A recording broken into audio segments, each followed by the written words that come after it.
একটা চিকুরের আওয়াজ শুনছি পরে দরজা খুলছে। দরজা খুললে আমাদের মারার লাগে আমাদের দরজার কাছেও গেছে, আমাদের দরজার লাট ধরে টান। রাতে সকলে ঘুমানোর পরে স্বামী যে নাকি তার স্ত্রীকে জবাই করে হত্যা করেছে।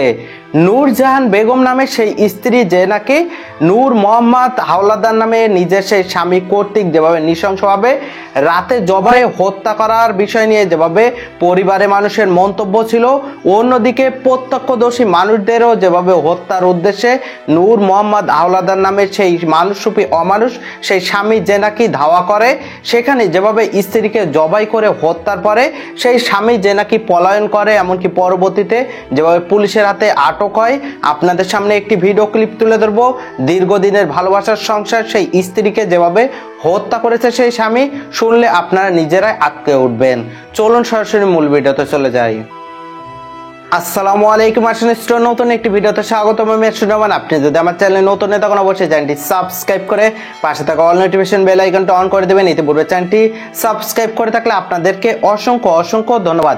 পটুয়াখালীতে যেখানে গৃহবধূ সেই নূরজাহান বেগমকে নৃশংসভাবে নিজের সেই স্বামী যে নাকি নিজে রাতে সেই ঘরের মধ্যেই জবাই করে হত্যা করে, লোমহর্ষক বর্ণনা প্রদান করছে সেখানে পুত্রবধূরা, এমনকি যেভাবে সেই শাশুড়িকে হত্যার বিষয় নিয়ে সেই পুত্রবধূদের যে মন্তব্য ছিল, সেই শ্বশুর নূর মোহাম্মদ হাওলাদার যে নাকি দ্বিতীয় বিবাহ করবে বলে সেই স্ত্রীর কাছে বিভিন্নভাবে তালাক চাইলেও সেখানে নূরজাহান বেগম সে যে নাকি নিজের সেই ছেলেদের সাথেই থাকতে বিষয় নিয়ে তথ্য জানালেও সেখানে যেভাবে বিভিন্ন সময় তাকে হত্যার চেষ্টা করে, কিন্তু নূরজাহান বেগম যে নাকি বিভিন্নভাবে নিজের সেই সন্তানদের সাথে অবস্থানের বিষয়টি নিশ্চিত করলেও এক পর্যায়ে যেভাবে নূর মোহাম্মদ সেই হাওলাদার নিজের সেই স্বামী যে নাকি ঘুমানোর কথা বলে রাতে নিয়ে যেভাবে ঘরের মধ্যে তাকে জবাই করে হত্যা করে, এমনকি মানুষরূপী অমানুষ সেই স্বামী যে নাকি স্ত্রীকে হত্যার পরে পলায়ন করে বলে যেভাবে তথ্য উঠে এসেছে, সেই পরিবারের মানুষের যে মন্তব্য ছিল, সেই স্বামীর সংসার ছেড়ে যেভাবে নূরজাহান বেগম যে নাকি কোনো স্থানে যাওয়ার বিষয় নিয়ে অপারগতা জানালেই সেখানে যেভাবে সেই রাগে ক্ষোভে স্বামী যেভাবে সেই স্ত্রীকে জবাই করে হত্যা করেছে। চলুন প্রথম সেই ভিডিও ক্লিপটি দেখাচ্ছি, তারপর সেই সম্পর্কে তথ্য নেব।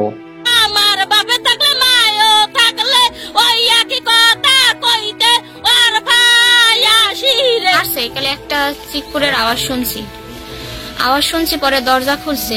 দরজা খুললে আমাদের মারার লাগে আমাদের দরজার কাছেও গেছে, আমাদের দরজার লাট ধরে টানছে। তারপরে লাইট লয়ে দৌড় দিচ্ছে, আমরা যেই কালে উঠছি লাইট লয়ে দৌড় দিয়ে পলাই গেছে।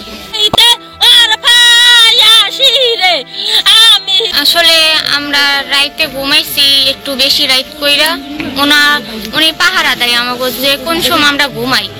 আমরা আবার জিগায় যে তোরা ঘুমাও না হনো।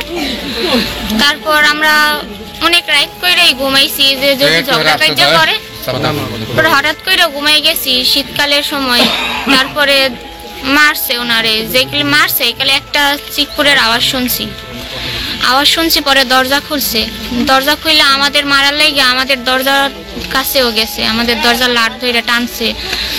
তারপরে লাইট লয়ে দৌড় দিচ্ছে, আমরা যেই কালে উঠছি লাইট লয়ে দৌড় দিয়ে পলাই গেছে আমার শ্বশুরে। আমরা চাই যেন সুস্থ বিচার হয়, ফাঁসি হয়, ওনার যেন মৃত্যুদণ্ড হয়।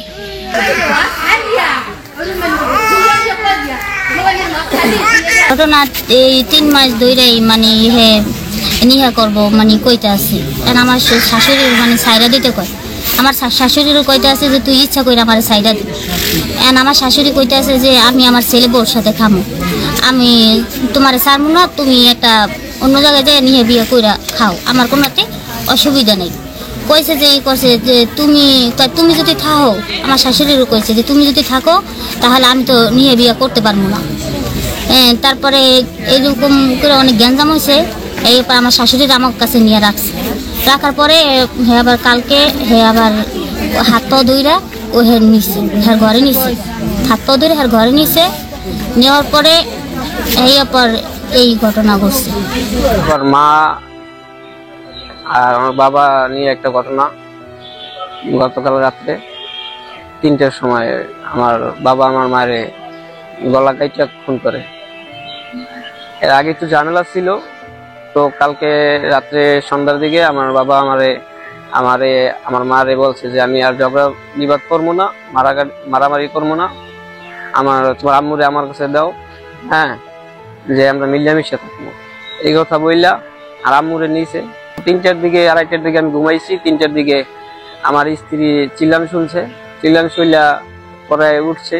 ওঠার পরে আমার বউ বলতেছে চিল্লান শুনছি, দরজার আওয়াজ পাইছি, দেখো কে জানি আইসছে, এই জায়গায় আইসছে, কে জানি দৌড় দিয়ে গেছে। পরে আমি ঘরে যাই, দেখি আমার মায়ের গলা কেটে খুন করছে।